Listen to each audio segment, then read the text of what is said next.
Oh, we already got married yesterday. We only invited special people. And mother, the prenup is already signed. Your trust fund is now under our joint management. I was sitting in the library of my Greenwich home, the late afternoon light filtering through the tall windows onto the mahogany shelves I had designed myself back in 1998. The Earl Grey in my bone china cup had gone lukewarm. I lifted it anyway, took a slow sip, and set it down with a soft clink. The door opened without a knock. Vanessa walked in first, her Louboutins clicking sharply on the herringbone floor. Derek followed, carrying a slim leather portfolio like it was a trophy. My daughter looked flawless as always, ash blonde hair swept into a low chignon, diamond studs catching the light. Derek's smile was the practiced one he used in boardrooms he no longer had access to. "Mother," Vanessa said, voice bright, almost sing-song, "we have news." I set the cup down carefully. "Do you?" "Oh, we already got married yesterday." She smiled, the kind of smile that didn't reach her eyes. "We only invited special people, just the two of us and a judge in the city. Intimate, elegant." Derek placed the portfolio on the table in front of me and opened it. "And the prenup is already signed. Standard clauses. Your trust fund is now under our joint management, for everyone's protection, of course." I looked at the first page. My name, their names, signatures, dates. Yesterday's date. The room felt suddenly smaller. Vanessa leaned in, perfume heavy with tuberose. "You're 70 next year, Mother. 68 now, but we all know how quickly things can slip. Dementia runs in families. We thought it best to secure the legacy while you're still lucid." Derek nodded, solemn. "We've spoken to the bank. They're ready to transfer oversight as soon as you initial here and sign at the bottom. It's just paperwork. Saves headaches later." I stared at the transfer authorization form. My trust fund, the one my late husband Richard had structured with ironclad spendthrift provisions, the one that paid my monthly $40,000 allowance, covered the maintenance on this house, the taxes, the staff, the one that had funded Vanessa's private schools, her European gap years, her endless investment ideas that never quite worked. My fingers stayed still on the table. Vanessa's tone softened, the way it did when she wanted something expensive. "Think of it as us stepping up. You've carried everything long enough. Now let us carry you." I finally spoke. My voice came out even. "You got married yesterday." "Yes." She flicked a non-existent speck of lint from her sleeve. "No fuss, no need for all the drama of a big wedding. We wanted it simple." "And you decided the trust fund needed new management." Derek cleared his throat. "Joint. We'll be conservative, responsible. You'll still have everything you need." I picked up the pen they had placed beside the papers. I didn't sign. I turned the page slowly, scanning the language. Every clause designed to slide control from my hands into theirs. Vanessa watched me. "The bank manager is expecting your call this afternoon." "We told him you'd be relieved." I set the pen down without touching the signature line. Derek's smile faltered for half a second. "Eleanor, this is the responsible thing, for the family." Family. The word landed like a stone in still water. I looked at my daughter. The same face I had rocked to sleep 39 years ago when Richard died suddenly. The same eyes that once begged me for a pony, then a Porsche, then seed money for ethical fashion lines that folded within 18 months. I spoke quietly. "How much of the monthly distribution have you already redirected?" Vanessa blinked. "What?" "The $40,000. How much of it is already being rerouted before it even reaches my account?" Derek shifted his weight. "Just a small administrative adjustment, for efficiency." I nodded once. "I see." Vanessa reached across and tapped the signature line with a manicured nail. "Just sign, Mother. Then we can all move forward. No more worrying about market dips or advisor fees. We'll handle it." I closed the portfolio gently and slid it back toward them. No. The single word hung in the air. Vanessa's laugh was short, brittle. No? Mother, this isn't a discussion. The lawyers have already reviewed it. It's airtight. Then they can explain to me why my signature is still required. Derek's jaw tightened. Because we're trying to do this the respectful way, the family way. I stood up slowly. My knees ached from years of standing on site visits long after I should have retired, but my posture stayed straight. Respectful. Yesterday you married without telling me. Today you demand control of $38 million in liquid assets and another 12 in real estate holdings. That's your definition of respect. Vanessa's cheeks flushed. We invited you to the life. You're the one clinging to control like some paranoid widow. I walked to the window. The lake stretched out, calm and gray under the clouds. Paranoid. Interesting choice of word. Derek stepped closer. Look, Eleanor, we have statements. You've been inconsistent with expenses lately. That $14,000 antique sideboard last month. The $9,200 donation to that obscure architecture preservation fund. It adds up. I turned back. Both of those were from my personal account, not the trust. Still, Vanessa said, it shows poor judgment. We're protecting you from yourself. I studied her face. The calculation behind the concern. The hunger. I said nothing for a long moment. Finally, I spoke. Leave the papers. I'll review them with my own counsel. Vanessa's eyes narrowed. Your counsel? Richard's old firm? They're dinosaurs. We already have better people. Better for whom? Derek zipped the portfolio shut with a sharp motion. This doesn't have to be adversarial, Eleanor. Yet here we are. Vanessa picked up her bag. Fine, review them, but the bank expects movement by Friday. We've already scheduled the call. They walked toward the door. I called after them, voice still level. One more thing. They paused. I met Vanessa's gaze. Congratulations on the marriage. I hope it brings you everything you deserve. Derek gave a tight smile. Vanessa just stared. The door clicked shut behind them. I sat back down. My hands were steady as I reached for the tea again. It was cold now, but I drank it anyway. Then I opened the top drawer of the desk and took out a fresh legal pad. I wrote 3 words at the top. Call Margaret. Margaret Holt. Richard's attorney for 27 years. The one who had helped structure every layer of protection in the trust. I picked up the phone. Before I dialed, I glanced once more at the closed portfolio they had left behind. I opened it slowly. Inside, clipped to the transfer form, was a single additional sheet. A letter from the bank. It confirmed that a temporary hold had already been placed on my monthly distribution pending family governance review. The amount listed for next month, $7,000. I stared at the number. $7,000. I closed the portfolio again. What I found inside would change everything. The email from the bank hit my inbox at 8:17 a.m. the next morning. Subject line, monthly distribution processed. I opened it at the kitchen island, coffee untouched beside me. The deposit had cleared. $7,000. Not 40, not 35, 7. I stared at the number until the screen dimmed. Vanessa appeared in the doorway wearing silk lounge pants and a triumphant expression. She poured herself a glass of orange juice from the fridge I still paid to stock.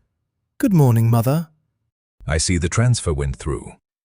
I closed the laptop slowly. $7,000. She took a sip, casual, as if we were discussing the weather. We're being prudent. The market's volatile. Derek ran the projections. At this rate, the trust will last decades longer. For all of us. I folded my hands on the counter. My allowance was structured at $40,000 for a reason. Living expenses, property taxes, staff salaries, the boathouse repairs I approved last quarter. Derek strolled in then, knotting a tie that cost more than most people's rent. "The boathouse can wait. We're trimming fat, Eleanor. That's what responsible stewardship looks like." I met his eyes. Stewardship. Is that what you call rerouting my funds before I even see them? Vanessa set her glass down with a soft click. "It's joint management now. We explained that." "The lawyers confirmed the papers are moving forward. You just need to stop fighting us." I said nothing. I simply picked up my coffee and walked past them toward the library. My steps were measured. The lake outside the windows looked the same as it had for 28 years, but something inside the house had already shifted. They didn't stop there. 2 days later, a black Mercedes pulled into the circular drive.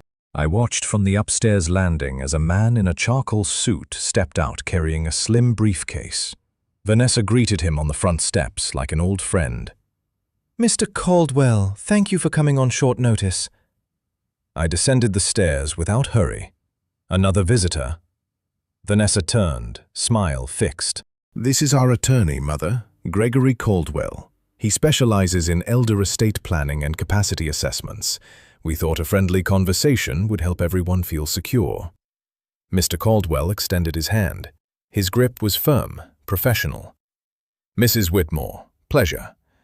This is purely informational, no pressure."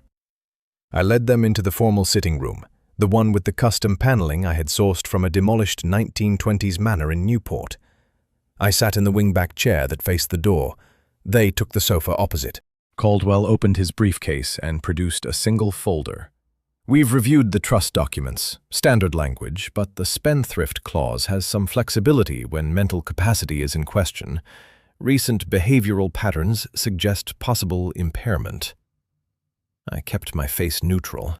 "Behavioral patterns." Vanessa leaned forward.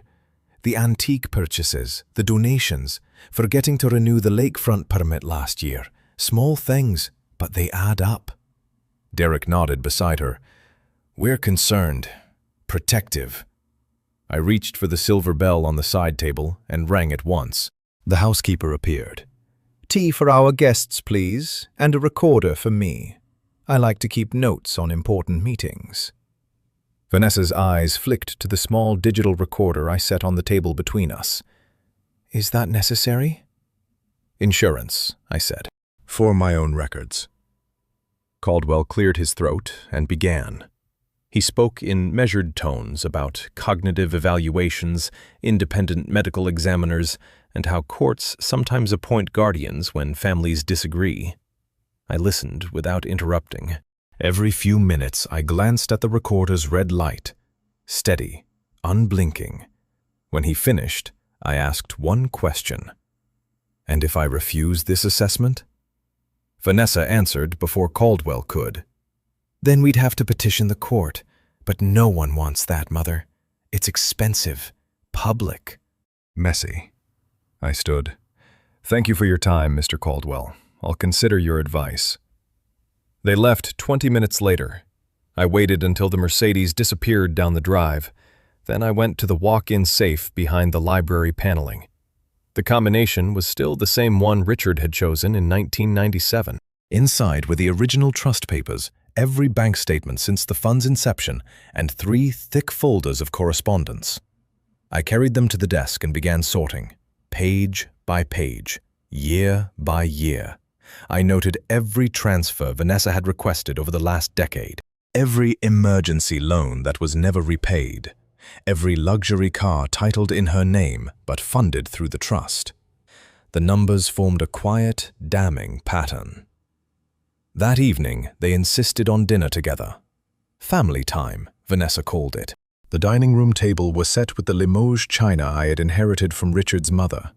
Candlelight flickered across the silver. Derek carved the roast with theatrical care. Halfway through the main course, he poured himself another glass of the 2015 Bordeaux I had cellared myself. "You know," he said, swirling the wine, "once the paperwork clears, we can refinance the property properly, pull some equity out.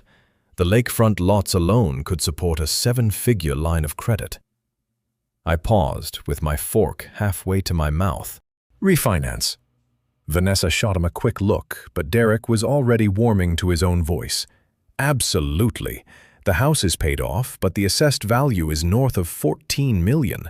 We could mortgage 40%, easy. Invest it smarter. Triple the return in 18 months. I set my fork down. The candle flame reflected in the crystal. You said refinance, as in you've already begun the process. Derek blinked. The wineglass paused at his lips. Well, preliminary talks. The bank needed preliminary appraisal numbers, standard procedure when new managers take over. I looked at Vanessa. Her cheeks had gone very still. You mortgaged my house, I said. My voice stayed even. The house I designed, the house Richard and I built after he died, without a single conversation. Vanessa recovered first. It's not mortgaged yet, Mother. Just the application. And it's our house too, legally. Joint management. Derek tried to smile. It's smart money, Eleanor. You'll see. I picked up my wineglass and took one slow sip. The Bordeaux tasted like ash. I set the glass down. Smart money. The words hung there between the candles and the silence. I stared at the two of them across the table I had chosen 30 years ago, the table where I had once fed my daughter mashed peas and listened to my husband talk about market swings. The lake outside the tall windows was black now, reflecting nothing. They had already started the paperwork to borrow against the only home I had left. I opened my mouth to speak, but the words that came out were quiet, precise. Show me the appraisal documents. Derek's fork scraped against his plate. Vanessa's eyes darted to the side. Neither of them answered immediately, and in that small, stretched silence, I understood exactly how far they had already gone. The silence at the dinner table stretched until the candles burned low. Neither of them answered my request for the appraisal documents. Vanessa simply dabbed her lips with the linen napkin and stood. Derek followed, muttering something about an early call with investors. The door to the dining room closed behind them with a soft, final click. I remained seated. The Bordeaux in my glass had gone warm. I pushed the plate away and stared at the lake through the tall windows until the black water swallowed the last of the reflected candlelight. The next morning, I tried to access the trust portal on my laptop. The screen flashed a red banner, Access restricted. Contact primary managers. I refreshed twice. Same message. My fingers hovered over the keyboard. Then I closed the laptop without a sound. $7,000 had become the new ceiling. I checked my personal checking account next. Still intact, but the automatic transfer from the trust that usually covered the staff payroll had failed. Maria, the housekeeper who had been with me for 14 years, knocked gently on the library door an hour later. Mrs. Whitmore, the agency called. They say the direct deposit didn't go through this month. I wrote her a check from my personal funds for the full amount plus a $200 bonus. Tell them it's temporary. And thank you, Maria. She hesitated. Miss Vanessa said something about budget cuts. I didn't know if I should mention it. I folded the check and slid it across the desk. You mention nothing. Just keep the house running as usual. She nodded once and left. I waited until the house was quiet. Then I opened a new browser window in private mode. No history. No bookmarks. I typed the number I still knew by heart. Margaret Holt answered on the second ring. Her voice was the same calm baritone it had been at Richard's funeral. Eleanor, it's been too long. Margaret, I need a discreet conversation. Not on this line. Can you come to the house? A pause. Tomorrow at 10. I'll park at the service entrance. Bring every bank statement you have from the last 5 years. I hung up before she could say more. The call lasted 23 seconds, long enough to set the meeting, short enough to leave no trace on the house phone log. That afternoon, Vanessa floated into the sunroom carrying her phone like a scepter. She wore white linen and a smile that looked freshly rehearsed. You have to see this, Mother. My followers are obsessed with the before and after. She turned the screen toward me. Instagram. Her account? @VanessaWhitmore_Living. The latest reel showed her walking through the formal living room, gesturing at the walnut console table I had designed in 2001, the one with the hidden compartments and the inlaid brass. "Renovating Mother's classic Greenwich estate," the caption read. "Updating for the next generation while honoring the original bones. Sold this custom piece today to a collector in Aspen. $68,000. Proceeds going straight into the family trust." I stared at the empty space where the table had stood. The rug still carried the faint indentations from its legs. "You sold it," I said. Vanessa scrolled to the comments. "Everyone loves the vision. Derek handled the shipping. The buyer paid cash. Wire cleared yesterday." I kept my breathing even. That piece was not part of the trust inventory. It was a personal gift from Richard to me. She waved the phone. "Joint management now. We reclassified a few items. The appraiser said the market value had appreciated nicely. Smart move, really." I stood and walked to the empty spot. My fingers brushed the air where the brass inlay used to catch the light. The room felt colder without it. Vanessa kept talking, voice bright. "We listed 3 more pieces for next week. The Eames lounger in the study, the pair of Regency chairs from the gallery. They'll fetch another $120,000 combined. We're modernizing, Mother, making the house work for us." I turned slowly. "Modernizing, with my designs, my legacy." She laughed, a soft, tinkling sound. "Legacy is what we make it. Derek's already talking to an interior team from the city. Neutral palette, cleaner lines. You'll love it once it's done." I said nothing. I simply walked past her and up the stairs to the second-floor study. The door locked behind me with a quiet turn of the key. Inside, I opened the bottom drawer of the filing cabinet and removed the folder marked Personal Assets, 1998 to 2025. Every receipt, every photograph, every original sketch of the furniture I had created for this house was inside. I photographed each page with my phone, then transferred the images to an encrypted drive the size of a lipstick tube. I slipped the drive into the inner pocket of my cardigan. Margaret would need proof, every single piece. By evening, the house had grown quieter than usual. No music from Vanessa's suite, no clink of Derek's whiskey glass in the study. I ate alone in the kitchen, a simple omelette, and the last of the fresh arugula from the garden I still tended myself. The eviction notice had not yet arrived, but I could feel the walls tightening. The next morning at 9:55, I heard the soft crunch of tires on the gravel service drive. I met Margaret at the side door.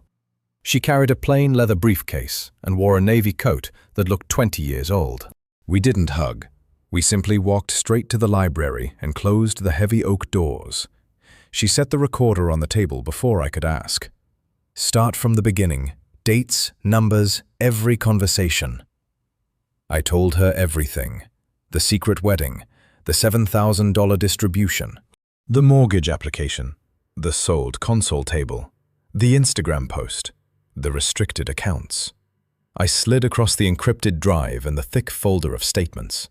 Margaret's pen moved steadily across her yellow legal pad. When I finished, she tapped the pen once. "They've triggered the no contest clause language without realizing it. But we need more. Bank records showing unauthorized transfers, proof of the mortgage filing. I'll file a protective order by close of business tomorrow." She stood. "Stay quiet. Stay cold. Do not sign anything. Do not argue in front of them. I'll send updates through a secure email address. Use only the one I just gave you." She left the way she came. The service door clicked shut behind her. I returned to the library desk and opened my laptop again. The trust portal still showed the red banner. I refreshed once more, then closed it. The mail arrived at 11:30. I sorted it at the kitchen island the way I always had. Utility bills, a garden catalogue, and one heavy cream envelope with no return address. I opened it slowly. Inside was a single sheet on Caldwell and Associates letterhead. An invoice. Professional services rendered for estate governance review and capacity assessment preparation. $33,400. At the bottom, in Vanessa's neat handwriting, a note. Please remit within 10 days. These are costs for protecting the family estate. Your contribution is appreciated. I read the number twice. $33,400. I set the invoice down on the marble counter. The paper made no sound. Outside, the lake remained perfectly still, but inside my chest, something clicked into place like the final tumbler of a lock. I picked up the phone and dialed Margaret's secure line. Another development, I said when she answered. They just sent me the bill. The bill for $33,400 sat on the kitchen island for exactly 47 minutes before Vanessa found it. I had left it there on purpose, face up, next to the coffee maker she used every morning. She picked it up, scanned the numbers, and gave a small shrug. Necessary expense, Mother. Protection doesn't come cheap. I poured myself a fresh cup and said nothing. Derek joined us 5 minutes later, carrying his tablet like a shield. He wore a navy cashmere sweater that still had the tag crease at the collar. He set the tablet down and tapped the screen twice. We have a better idea, he said. One that solves everything without more lawyers or bills. I took a sip. The coffee was bitter. Better for whom? Vanessa slid onto the stool beside him, her smile thin and knowing. Derek's been working on the numbers. The trust holds several investment accounts. Your share of the liquid equity is roughly $8.7 million. We're prepared to buy you out. Clean break. No more monthly fights. No more restrictions. Derek turned the tablet toward me. A simple spreadsheet filled the screen. One line glowed in green. Proposed buyout. $1.2 million. Cash wire within 48 hours. I stared at the figure. 8.7 million reduced to 1.2. A discount of over 86%. Generous, isn't it? Vanessa said. Her voice carried that same sing-song lilt from the day they announced the wedding. You won't have to worry about market swings anymore. You'll have plenty for a quiet life. Maybe a nice condo in Florida, or one of those assisted communities with the ocean view. I set my cup down without a sound. 1.2 million, for assets worth 8.7. Derek nodded, earnest as a salesman. After taxes and transfer fees, you'll clear $960,000. That's more than enough at your age. We ran the projections. At 4% safe withdrawal, you'll have $38,000 a year. Comfortable, dignified. Vanessa reached across and patted my hand. Her fingers were cool. Mother, you don't need that much money anymore. You've had your turn. Let us build something for the next generation. Grandchildren, perhaps. We're thinking about it now that the trust is stable. I looked at her fingers on mine. Then I looked at the spreadsheet again. The cursor blinked next to the 1.2 million, like a heartbeat. I pulled my hand back slowly. Let me think about it. Derek's shoulders relaxed. Smart. Take the day. We can have the papers drawn by Caldwell this afternoon. Simple stock purchase agreement. You sign, we wire, everyone moves forward. Vanessa stood, already scrolling her phone. I'll tell the interior team to pause the next round of sales until this clears. See? We're reasonable. They left the kitchen together, their footsteps fading toward the sunroom. I waited until the door clicked shut. Then I carried my coffee to the library and locked the door. I did not think about the offer. I thought about time. 1.2 million. They believed I would take it. They believed I was tired enough, old enough, broken enough to grab the scraps and disappear.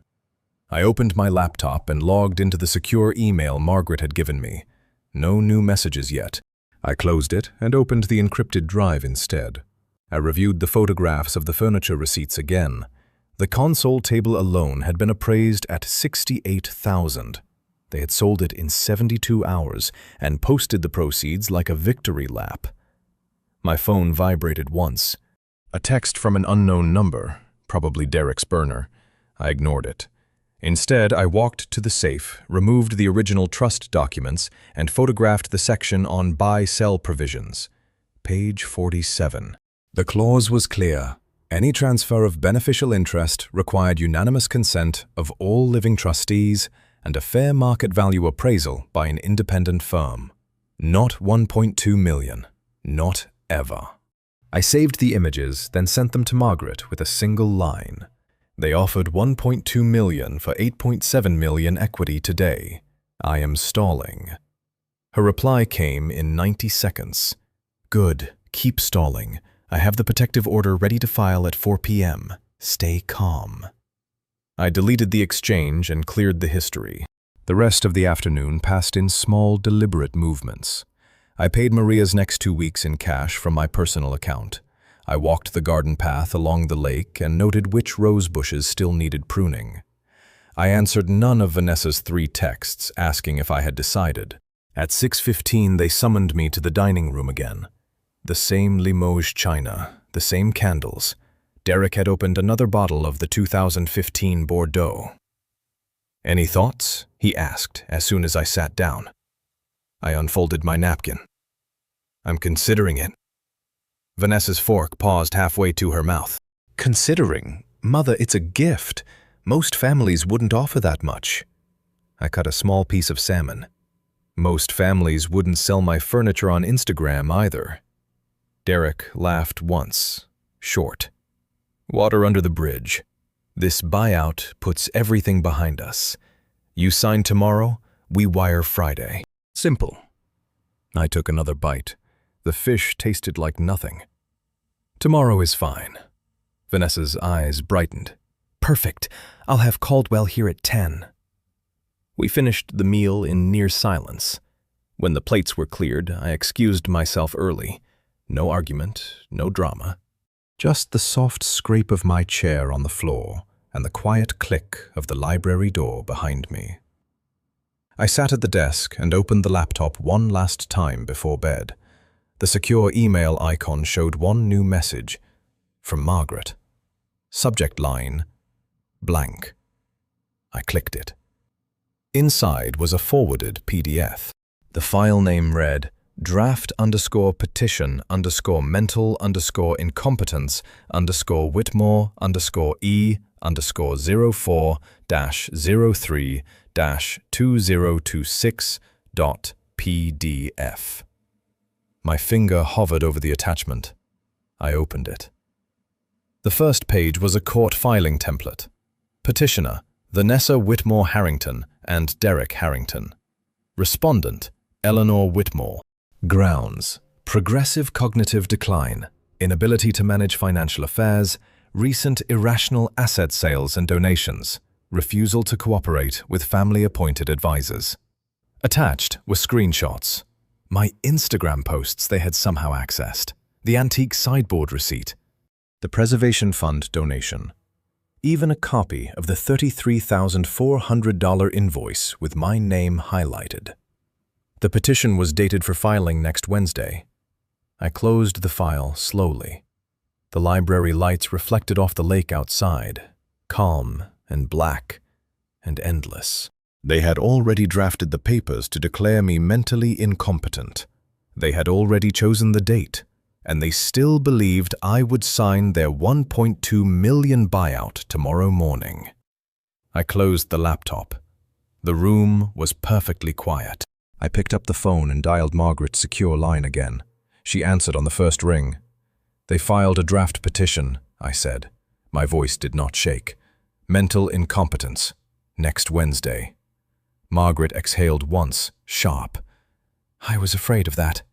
I'll move the protective order up. Be ready at 9 tomorrow. Do not sign anything. Do not react." I hung up. The grandfather clock in the hall struck 9. I sat back in the chair I had designed 28 years ago and stared at the dark water beyond the windows. Tomorrow, they would bring the buyout papers. Tomorrow, I would smile, nod, and buy myself one more day. But the email I had just read changed the clock. It changed everything. The grandfather clock struck 9 the next morning when the doorbell rang. I was already in the library, dressed in the same grey cashmere I had worn the day Richard died. Margaret had arrived at the service entrance at 8:45 with a new set of documents. We spoke for 12 minutes. She left the way she came. No one saw her. At 10 sharp, Vanessa and Derek walked into the sunroom, carrying the buyout folder. Caldwell trailed behind them like an expensive shadow. The table had been set with fresh coffee and a plate of pastries no one would touch. "Morning, Mother," Vanessa said. She placed the folder in front of me with a soft thud. "Everything's ready. 1.2 million wired the moment you sign." Caldwell reviewed it again last night. Ironclad. Derek poured himself coffee. "We even added a clause for your personal furniture. You keep anything not already listed for sale. Fair, right?" I opened the folder. The first page showed the wire instructions. The second page listed every asset they wanted transferred. My signature line waited at the bottom, blank and patient. I picked up the pen they had laid out, the Mont Blanc I had given Richard for our 20th anniversary. I clicked it once. The sound was loud in the quiet room. Vanessa leaned in. "Just initial each page and sign at the end. Then we're done with all this tension." I set the pen down without touching the paper. "I'd like to read it first. Thoroughly." Caldwell cleared his throat. "Mrs. Whitmore, the language is standard. We can walk you through it line by line if you'd like." I looked at him. "No need. I'll take my time." Derek checked his watch. "We have the bank on standby. They can initiate the wire by noon." I turned the first page slowly, then the second. I read every clause, every decimal point, every whereas and hereinafter. The room grew warmer. Vanessa's foot tapped once under the table. I kept reading. 23 minutes passed. Finally, I closed the folder. "I need until tomorrow."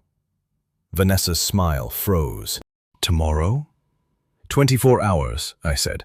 "To make sure I understand the tax implications. I'm not signing anything I haven't slept on." Derek started to speak. Vanessa cut him off with a quick hand on his arm. "Fine.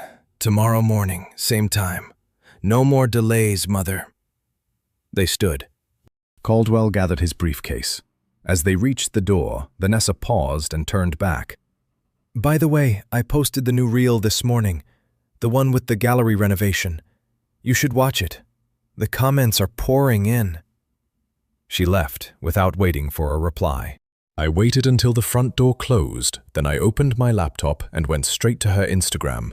The latest post was live.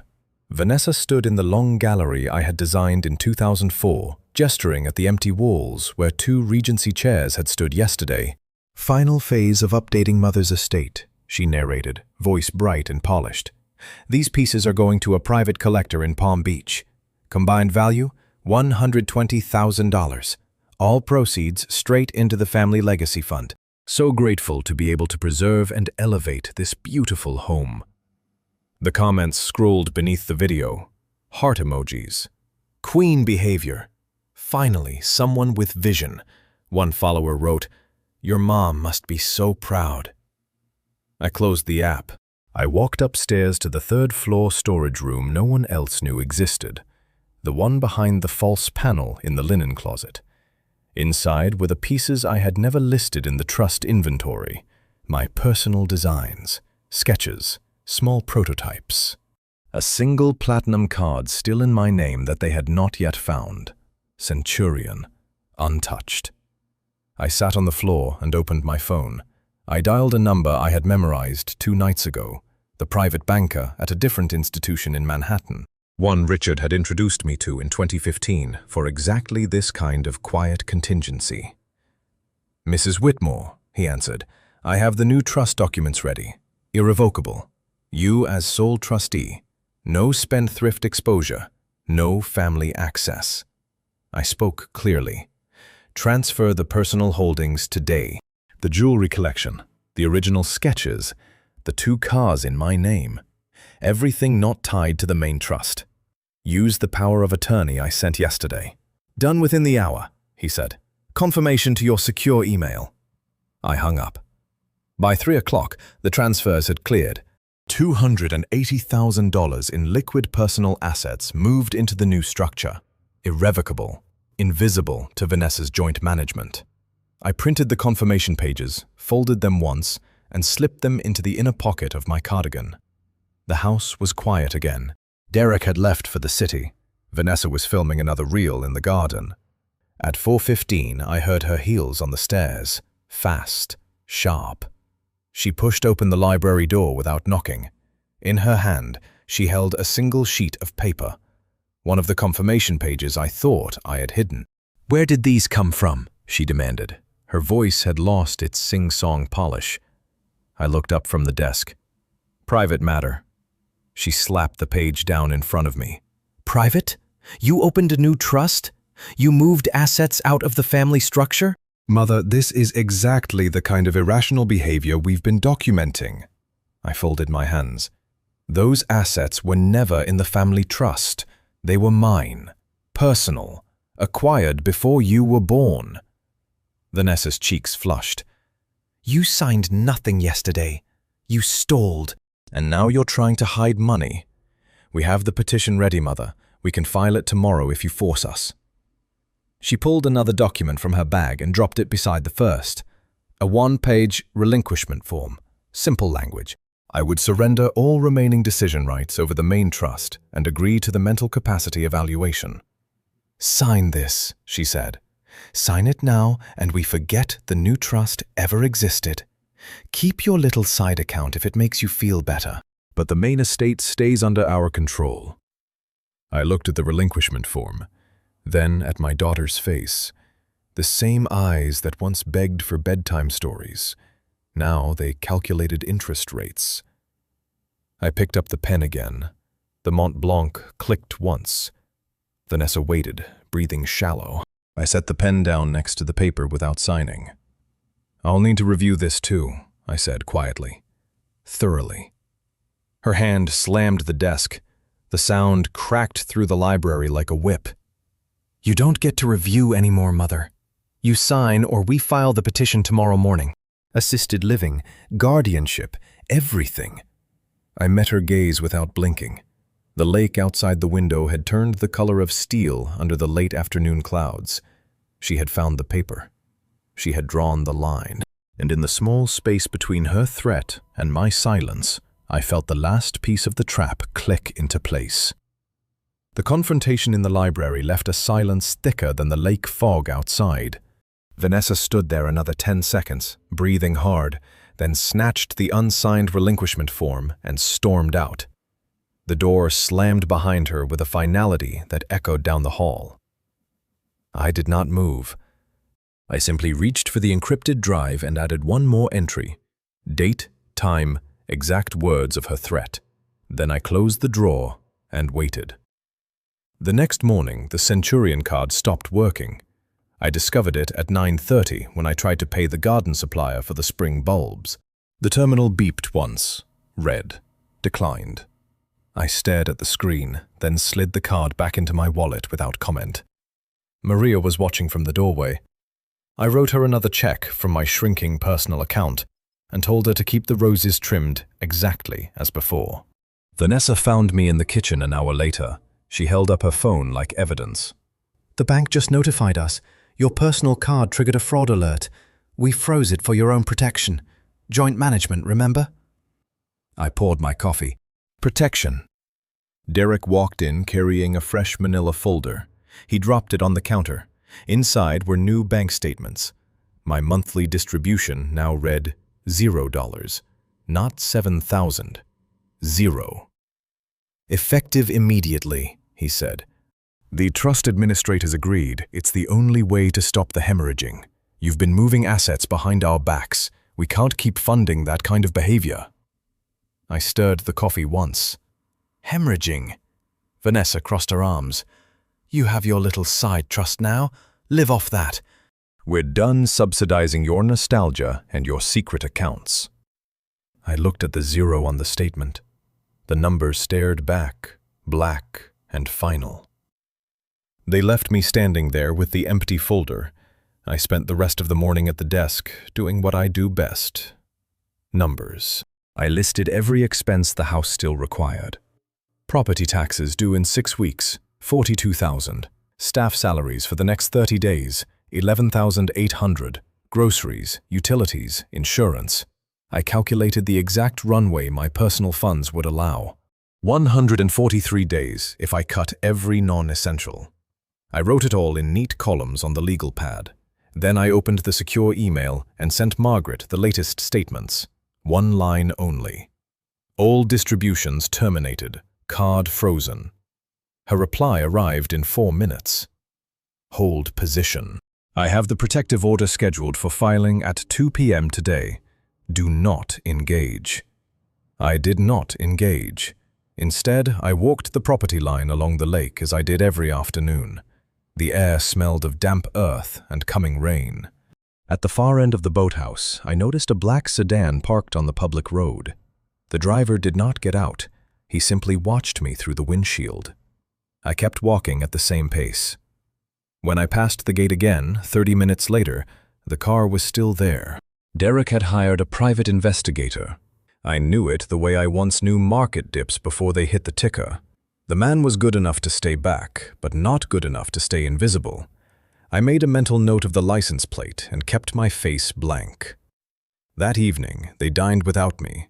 I heard their laughter drift up the stairs while I ate a simple sandwich in the third-floor storage room. I reviewed the dossier I had been building for weeks, every unauthorized transfer, every Instagram sale with exact dollar amounts. The mortgage application papers Margaret had obtained through a quiet subpoena. The draft mental incompetence petition. I added the zero distribution notice and the Centurion freeze. Page after page of cold, irrefutable numbers. The PI followed me again the next day. I drove into town for groceries I did not need, just to give him something to report. He stayed 2 cars back. I paid cash for everything. When I returned, Vanessa was waiting in the foyer. "You're making this harder than it has to be," she said. Her voice had lost its brightness. "The investigator is only for your safety. We need to know where you go, what you're planning."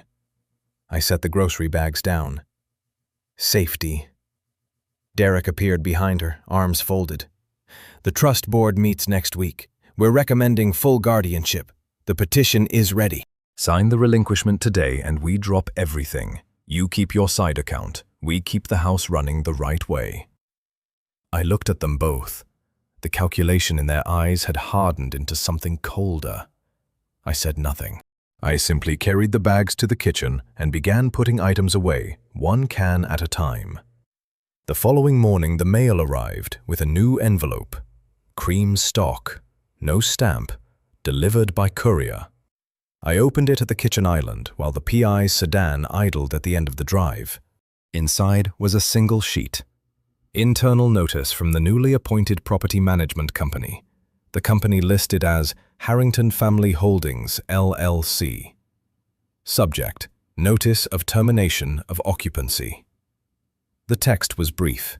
Effective immediately, due to change in ownership structure and failure to comply with new governance policies, the resident is required to vacate the premises within 60 days. All personal items not previously inventoried must be removed. Failure to comply will result in formal eviction proceedings. 60 days? I read the number twice. The house I had designed. The house where I had raised my daughter alone. The house Richard and I had filled with light and plans and 30 years of quiet mornings overlooking the lake. 60 days. I set the notice down on the marble. The paper made no sound. Outside, the black sedan waited. Inside, Vanessa and Derek were already discussing contractors for the kitchen remodel. I could hear their voices through the closed sunroom doors. I picked up the notice again and carried it to the library. I placed it beside the growing dossier. Then I sat down, opened the legal pad to a fresh page, and began listing exactly what I would need to move in the next 60 days. Not much, because by the time those 60 days ended, the house would still be standing exactly where it was. But they would not be living in it. I closed the pad. The lake outside the window remained perfectly still, but the clock had just started ticking in the opposite direction. The meeting was scheduled for 10 o'clock sharp. Vanessa sent the text at 7:30 that morning. Library, all parties, final documents, no excuses. I arrived at 9:55. I wore the same gray cashmere. My hair was pulled back exactly as I had worn it the day I signed the original trust papers with Richard. The lake outside the tall windows looked flat and gray, like it had decided to wait with me. Vanessa and Derek sat at the long table. Caldwell was there again, flanked by a second attorney I had never seen, a woman in a black suit, hair scraped into a tight knot. 3 thick folders waited in front of them like soldiers on parade. "Mother?" Vanessa said. Her voice had lost its sugar. "Sit." I sat. Derek slid the top folder across the polished mahogany. "These are the last papers. Sign them and we avoid court. The mental incompetence petition is ready to file at noon. The eviction notice stands. 60 days becomes 30 if you fight us." Caldwell cleared his throat. "The relinquishment agreement transfers all remaining decision rights. You keep the side account we discovered, $412,000. Generous, given the circumstances." The new attorney spoke for the first time. "We've also prepared the assisted living transfer. A private facility in Westchester. Monthly cost $38,000. Covered by the trust until your passing. You'll have a Lakeview suite. Dignified closure." I opened the folder. Page 1, full surrender of the main trust. Page 2, acknowledgement of cognitive decline. Page 3, consent to sell the Greenwich property within 90 days. The projected sale price glowed in bold. $14.8 million. Net proceeds to be divided 60-40 in favor of the new managers. Vanessa leaned forward. "We already have a buyer lined up. Cash offer.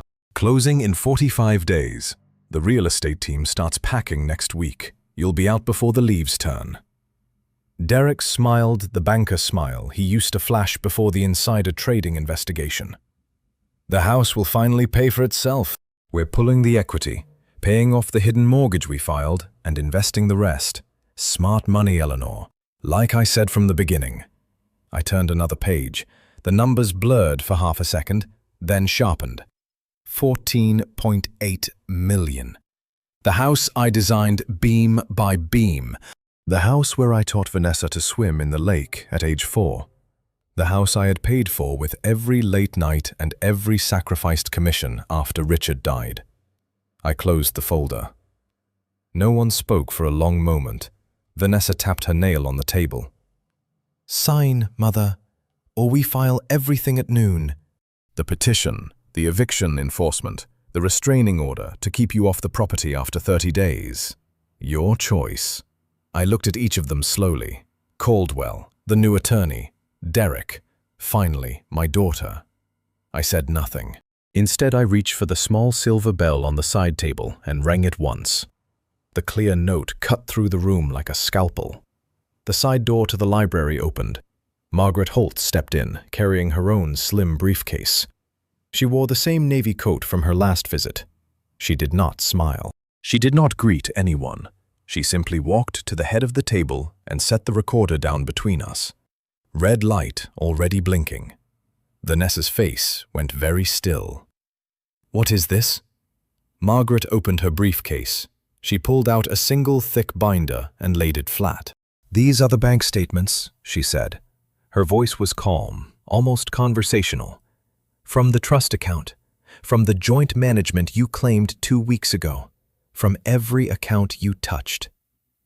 She opened the binder to page 1. March 17th. Unauthorized transfer of $280,000 to Harrington Family Holdings, LLC, labeled Estate Improvement, no supporting invoice, no board approval. Derek shifted in his chair. Margaret turned the page without looking up. April 2nd. Mortgage application filed without trustee consent. $4.2 million against the primary residence. Forged signature on the appraisal authorization. Vanessa's hand tightened on the edge of the table. April 5th, Margaret continued. Sale of custom console table. $68,000. Proceeds wired to a personal account in Derek Harrington's name. Not the trust, Not the joint account, a personal account. She flipped faster now. April 8th, Centurion card frozen after 3 fraudulent alerts. April 9th, monthly distribution reduced to 0. April 10th, internal eviction notice issued by a shell company you control. The room had gone so quiet I could hear the grandfather clock ticking in the hall. Margaret looked up for the first time. Her eyes were steady. Total unauthorized withdrawals and diversions in the last 23 days, $1,743,000. Exact figure. Bank statements attached. Wire confirmations attached. Every single transaction time-stamped. She slid a second document across the table. This is the protective order filed at 2 p.m. yesterday, signed by Judge Harlan. Immediate freeze on all trust activity. You are no longer managers. You are now respondents. Vanessa's lips parted. No sound came out. Derek's face had gone the color of old paper. Margaret turned to the final page in the binder. "And this," she said, "is the notice of civil suit for breach of fiduciary duty, conversion of assets, and violation of the spendthrift clause. Filed this morning. Damages sought, full restitution plus treble penalties." That brings the number to $5.2 million. Due within 30 days or we seize every asset you own. She closed the binder with a soft, final click. I had not moved. My hands rested on the table exactly where they had been since the meeting began. Vanessa stared at the red light on the recorder, then at me. The calculation in her eyes cracked open, and something raw showed through. "You recorded us?" she whispered. I spoke for the first time in 20 minutes. My voice was quiet, even. "No," I said. "I simply stopped pretending." Margaret stood. "You have until noon tomorrow to vacate the guest suite. The main house is now under court-appointed receivership. Any attempt to remove additional assets will trigger the restraining order already in place." She looked at Vanessa one last time. "The buyer you lined up? The cash offer? Cancelled. The bank notified them at 9 this morning." Vanessa's mouth opened again. Closed. Her face had gone completely white. Derek pushed his chair back so fast it scraped the floor. Margaret gathered her papers. She gave me one small nod. Then she walked out the same side door she had entered. The silence that followed was absolute. Vanessa stared at the closed binder, at the numbers, at the signatures, at the life she had just watched slide through her fingers in clean, black and white columns. Her voice, when it finally came out, was small, broken. "Mother." I stood slowly. I did not look back. I walked to the window and looked out at the lake that had been mine for 28 years. What I saw in the reflection behind me would decide how the rest of this day ended. The reflection in the tall library window showed them frozen behind me, Vanessa's mouth still half open, Derek's knuckles white on the edge of the table. Caldwell and the second attorney had already started gathering papers, faces blank with professional dread. I turned slowly. Margaret had left the side door open. The recorder's red light still glowed steady on the table.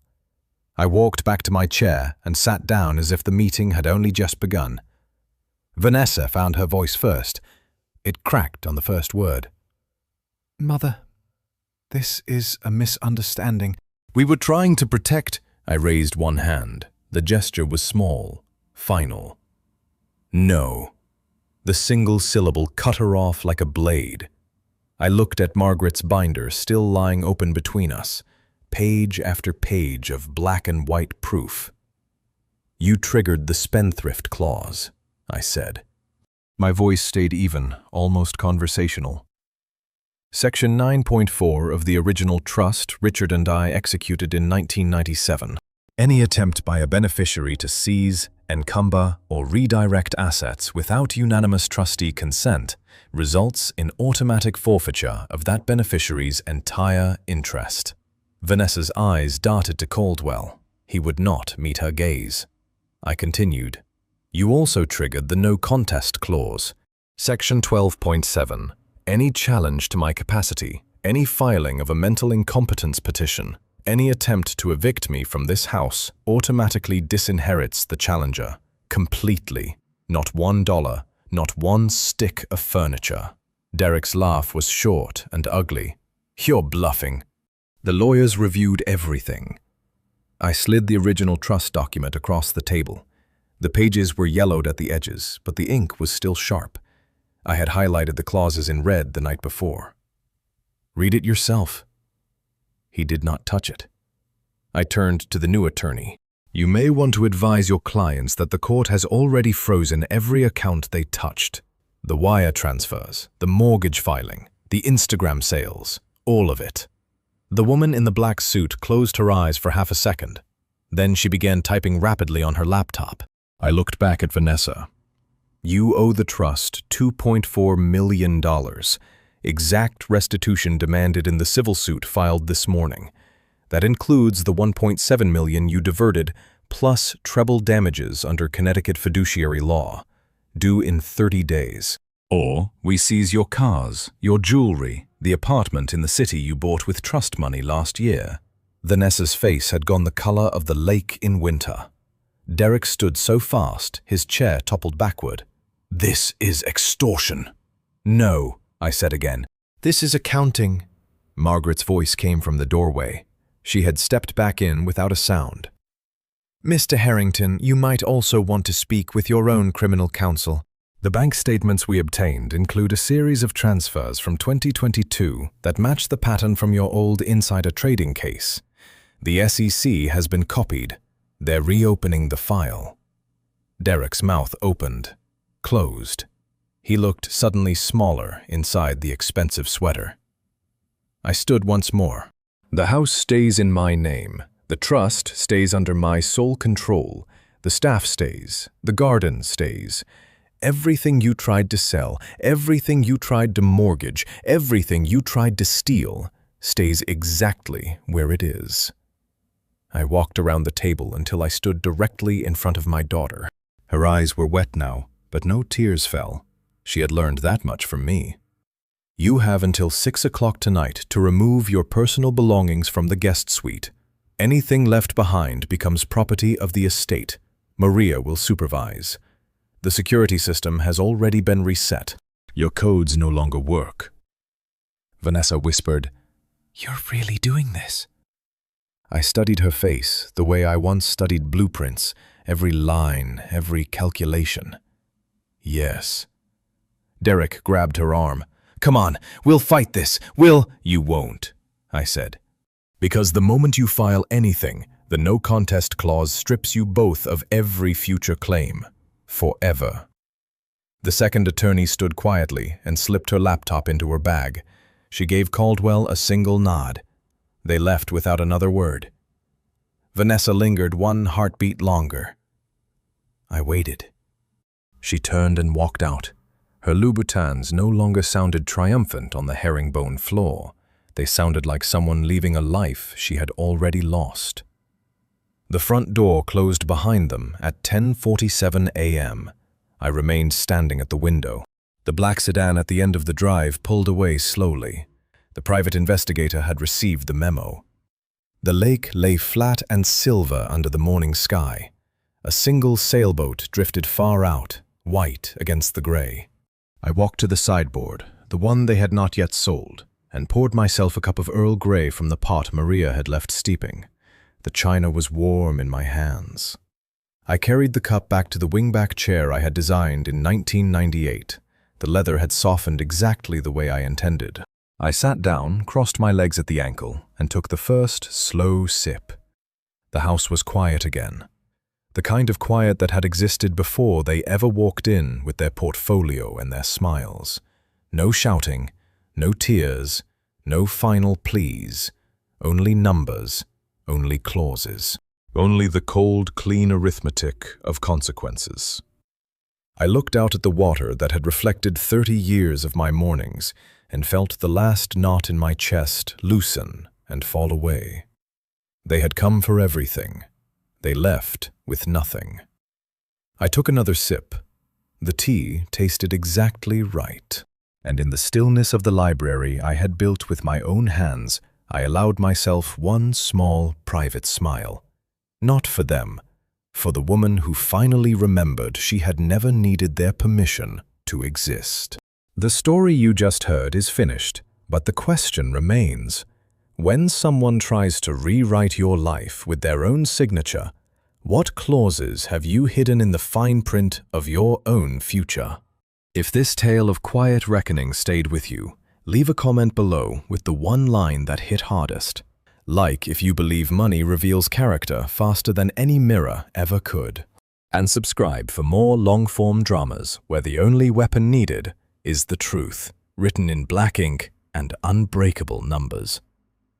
Until next time, stay sovereign. The reflection in the tall library window showed them frozen behind me, Vanessa's mouth still half open, Derek's knuckles white on the edge of the table. Caldwell and the second attorney had already started gathering papers, faces blank with professional dread. I turned slowly. Margaret had left the side door open. The recorder's red light still glowed steady on the table. I walked back to my chair and sat down as if the meeting had only just begun. Vanessa found her voice first. It cracked on the first word. Mother, this is a misunderstanding. We were trying to protect... I raised one hand. The gesture was small, final. No. The single syllable cut her off like a blade. I looked at Margaret's binder still lying open between us, page after page of black and white proof. You triggered the spendthrift clause, I said. My voice stayed even, almost conversational. Section 9.4 of the original trust Richard and I executed in 1997. Any attempt by a beneficiary to seize, encumber, or redirect assets without unanimous trustee consent results in automatic forfeiture of that beneficiary's entire interest. Vanessa's eyes darted to Caldwell. He would not meet her gaze. I continued. You also triggered the No Contest Clause, Section 12.7. Any challenge to my capacity, any filing of a mental incompetence petition, any attempt to evict me from this house automatically disinherits the challenger. Completely. Not $1. Not one stick of furniture. Derek's laugh was short and ugly. You're bluffing. The lawyers reviewed everything. I slid the original trust document across the table. The pages were yellowed at the edges, but the ink was still sharp. I had highlighted the clauses in red the night before. Read it yourself. He did not touch it. I turned to the new attorney. You may want to advise your clients that the court has already frozen every account they touched. The wire transfers, the mortgage filing, the Instagram sales, all of it. The woman in the black suit closed her eyes for half a second. Then she began typing rapidly on her laptop. I looked back at Vanessa. You owe the trust $2.4 million. Exact restitution demanded in the civil suit filed this morning. That includes the $1.7 million you diverted, plus treble damages under Connecticut fiduciary law, due in 30 days. Or we seize your cars, your jewelry, the apartment in the city you bought with trust money last year. Vanessa's face had gone the color of the lake in winter. Derek stood so fast his chair toppled backward. This is extortion. No, I said again. This is accounting. Margaret's voice came from the doorway. She had stepped back in without a sound. Mr. Harrington, you might also want to speak with your own criminal counsel. The bank statements we obtained include a series of transfers from 2022 that match the pattern from your old insider trading case. The SEC has been copied. They're reopening the file. Derek's mouth opened, closed. He looked suddenly smaller inside the expensive sweater. I stood once more. The house stays in my name. The trust stays under my sole control. The staff stays. The garden stays. Everything you tried to sell, everything you tried to mortgage, everything you tried to steal stays exactly where it is. I walked around the table until I stood directly in front of my daughter. Her eyes were wet now, but no tears fell. She had learned that much from me. You have until 6 o'clock tonight to remove your personal belongings from the guest suite. Anything left behind becomes property of the estate. Maria will supervise. The security system has already been reset. Your codes no longer work. Vanessa whispered, You're really doing this? I studied her face the way I once studied blueprints, every line, every calculation. Yes. Derek grabbed her arm. Come on, we'll fight this. You won't, I said. Because the moment you file anything, the no contest clause strips you both of every future claim, forever. The second attorney stood quietly and slipped her laptop into her bag. She gave Caldwell a single nod. They left without another word. Vanessa lingered one heartbeat longer. I waited. She turned and walked out. Her Louboutins no longer sounded triumphant on the herringbone floor. They sounded like someone leaving a life she had already lost. The front door closed behind them at 10:47 a.m. I remained standing at the window. The black sedan at the end of the drive pulled away slowly. The private investigator had received the memo. The lake lay flat and silver under the morning sky. A single sailboat drifted far out, white against the gray.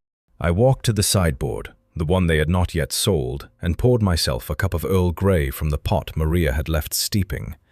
The china was warm in my hands. I carried the cup back to the wingback chair I had designed in 1998. The leather had softened exactly the way I intended. I sat down, crossed my legs at the ankle, and took the first slow sip. The house was quiet again. The kind of quiet that had existed before they ever walked in with their portfolio and their smiles. No shouting, no tears, no final pleas, only numbers, only clauses, only the cold, clean arithmetic of consequences. I looked out at the water that had reflected 30 years of my mornings and felt the last knot in my chest loosen and fall away. They had come for everything. They left with nothing. I took another sip. The tea tasted exactly right. And in the stillness of the library I had built with my own hands, I allowed myself one small, private smile. Not for them.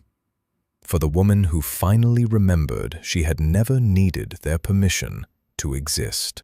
The story you just heard is finished, but the question remains. When someone tries to rewrite your life with their own signature, what clauses have you hidden in the fine print of your own future?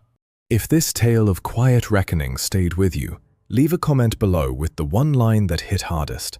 Like if you believe money reveals character faster than any mirror ever could.